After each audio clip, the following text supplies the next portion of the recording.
Cinema ఇండస్ట్రీకి మనకి cinema industry నుంచి ఎన్టీఆర్ గారు, ఎంజీఆర్ గారు, పవన్ కళ్యాణ్ గారు ఇలా చాలామంది వచ్చారు, రాణించారు.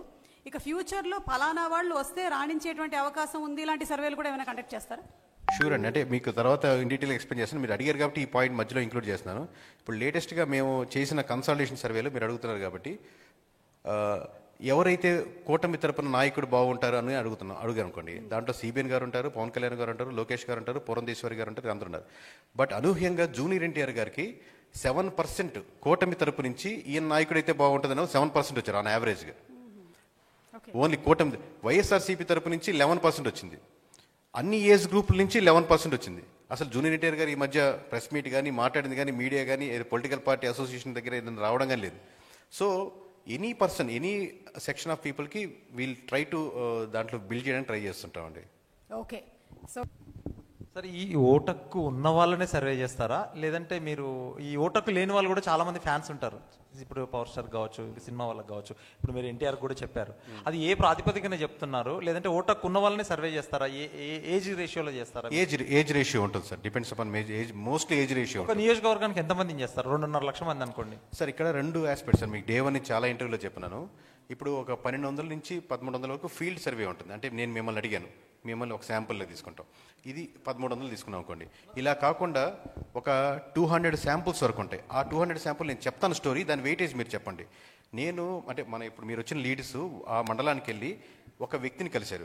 ఆ వ్యక్తి 40 సంవత్సరాల నుంచి రాజకీయాల్లో ఉన్నారు, మొత్తం తెలుసు. ఆయనతో టీ తాగుతానో లేకపోతే అన్నం తింటునో భోజనం చేస్తున్నాం, ఆయనతో ఒక 15 నిమిషాల నుంచి ఒక గంట సేపు లేదా 2 అవర్స్ గడిపిన తర్వాత ఆయన చాలా ఇన్ఫర్మేషన్, ఆయన 40 సంవత్సరాల ఇన్ఫర్మేషన్ మనకు చెప్పాలని చూస్తాడు. పైగా కేకే సర్వీస్ నుంచి బ్రాండ్ నుంచి వస్తే ఇంకొక గంట సేపు కూర్చొని ఎంతో ఇన్ఫర్మేషన్ చెప్పాక, సార్ నేను ఒక శాంపుల్ కలిసాను సార్ అనలేము. He is not a sample, he equal to the 40 years of experience in industry. So మీరు ఎన్ని శాంపుల్స్ చేశారంటే ఈ 200 శాంపుల్ ఎక్కువ, ఈ 1300 శాంపుల్ ఎక్కువ. అంటే I value to the experience, 40 years of experience. ఇక్కడ ఎవరైతే 30 సంవత్సరాలు 40 సంవత్సరాలు వృద్ధులు ఉన్నారు, మొత్తం ఒక మండలం నుంచి ఇప్పుడున్న కుర్రాళ్ళు ఊర్ల పేర్లు కూడా చెప్పలేరు, కానీ వాళ్ళు ఊర్లో మొత్తం అన్ని డైరెక్షన్ చెప్పగలుగుతారు కాబట్టి వాళ్ళ వాల్యుయేషన్ ఎక్కువ. సో ఎప్పుడు కూడా నేను ఎందుకు శాంపుల్ సైజ్ చెప్పండి, శాంపుల్ సైజ్ ఉంటుంది, బట్ దీన్ని ఎలా కన్సిడర్ చేస్తారు మీరు? ఈ 200 మందిని కలిసిన దాన్ని ఈ 1300 చెప్పొచ్చు, ఐవీఆర్ ఎన్ని చేసాం, ఫీల్డ్ శాంపుల్ కానీ ఈ 200 మంది నియోజకవర్గం కలిసిన యొక్క వెయిటేజ్ ఎంత? 200 అనే నెంబర్ తక్కువ, 2000, 20,000. అందుకని ఆ వెయిటేజ్ నేను చెప్పాను సార్. ఇప్పుడు కేకే గారు, మీ పారావిల్ వెబ్సైట్ తరపు నుంచి ఏమైనా మార్పులు వస్తాయా? ఎందుకంటే ఇప్పుడు 1 year అవుతుంది, కూటమి ప్రభుత్వం అధికారంలోకి వచ్చి 1 year అవుతుంది. ఇప్పుడు ప్రతి నియోజకవర్గంలో ఎమ్మెల్యేసు, కొంతమంది ఎమ్మెల్యేసు గెలిచిన తర్వాత వర్క్ చేయరు, కొంతమంది ఎమ్మెల్యేలు గెలిచిన తర్వాత వర్క్ చేస్తారు. వాళ్ళ డేటా కూడా దాంట్లో అప్లోడ్ చేస్తారా?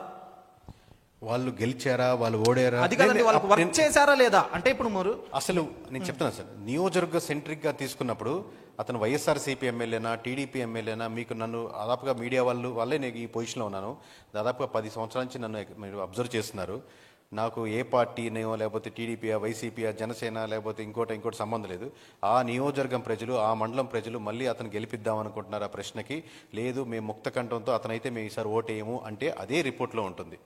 దాదాపుగా 19 మంది మధ్య, మీకు ఇంకా 2-3 పాయింట్స్ యాడ్ చేస్తాను డేటా వచ్చాక, 19 మంది ఎమ్మెల్యేల మధ్య దాదాపుగా 30% వాళ్ళకున్న ఓట్ బ్యాంకింగ్లో తగ్గుతుంది. అంటే లాస్ట్ టైం ఆ నియోజకవర్గంలో ఆ ఎమ్మెల్యేకి 100 ఓట్లు పడ్డాయి అనుకోండి, ఇప్పుడు ఆల్రెడీ 70కి వెళ్ళిపోయాడు అనమాట. అతనికి పడ్డ ఓట్ల గురించి మాట్లాడుతున్నాను. ఈ విధంగా 19 మంది ఉన్నారు. నేను 30% గురించి మాట్లాడుతున్నాను. మరి 25%, 5%, 10% వస్తే ఇంకా ఎంత వేరియేషన్స్ వస్తాయి? అంటే అలాగే చెప్పండి. ఇప్పుడు మీరు సర్వే చేసేటప్పుడు ఈ నియోజకవర్గంలోకి వెళ్ళి, ఈ విలేజ్కి వెళ్ళి, మండలాలకి ప్రతి చోట తిరుగుతారు. అక్కడ కొంతమంది వాళ్ళ సమస్యలు కూడా చెప్తారు. అవును, ఓకే, మాకు పింఛన్ రావట్లేదని, మాకు రోడ్డు రావట్లేదని, వాటర్ రావట్లేదని, ఇలాంటి చాలా చెప్తారు. ఇలాంటి సర్వేల్లో దీన్ని బట్టి కూడా ఏమైనా ఎఫెక్ట్ ఉంటుందా? అదే సార్, ఇప్పుడు ఎప్పుడైనా సరే కోర్గా ఉన్నాయంటే, నేను ఇంకా అసలు సమస్య లేదు ఆలోచించనని ఓట్ బ్యాంకింగ్ పెద్ద కాదు, కానీ న్యూట్రల్గా ఉండే ఓట్ బ్యాంకింగ్ నాకు రోడ్డు కావాలని, మున్సిపాలిటీ బాగుండాలని, ఊరు చెత్తంతా రోడ్డు అవతలే వేస్తున్నారని, అసలు మాకు ఎన్ని ప్రామిసెస్ చేశారు వీళ్ళు, ఇస్తారా ఇవ్వట్లేదా అని చెప్పి వీటి మీద రోజుకి ఎఫెక్ట్ పడుతుంటుందండి. ఫస్ట్ ఇయరే కదా, సెకండ్ ఇయరే కదా ఉండదు. Everyday is value. మీకు మధ్యాహ్నం తింటే మళ్ళీ రాత్రి ఆకలి అవుతుంది, రాత్రి తింటే పొద్దున ఆకలి అవుతుంది. Everyday is important. మీ మనసుకి మీ ఇంట్లో ఒక సమస్య వచ్చినప్పుడు, ఎప్పుడో జరిగింది అనుకోరు కదా, ఆ సమస్య ప్రతి ఒక్కటి ఎక్కువ జరుగుతుంటే ఇందాక సార్ చెప్పినట్టుగా ప్రభుత్వాలు మారిపోతూ ఉంటాయి ఎక్కడైనా సరే. కేకే గారు క్లియర్ అండి. ఇప్పుడు ఇందాక మీరు చెప్పారు 7% జూనియర్ ఎన్టీఆర్ అండ్ 11% వచ్చేప్పటికి జగన్మోహన్ రెడ్డి గారు అన్నారు. కాదండి, మీకు ఓవరాల్ ఆన్ యావరేజ్గా ఏజ్ వైజ్గా చూసుకుంటే అన్ని ఏజ్లో 11% ఉంది. ప్లీజ్ ఎలాబరేట్, ఎందుకంటే ఇందాక మీరు చెప్పేప్పుడు నేను చెప్తాను, అందుకే మీకు డేటా వైజ్గా అదే క్వశ్చన్ చెప్తాను. జూనియర్ ఎన్టీఆర్ గారు కదా మీరు అడిగేది.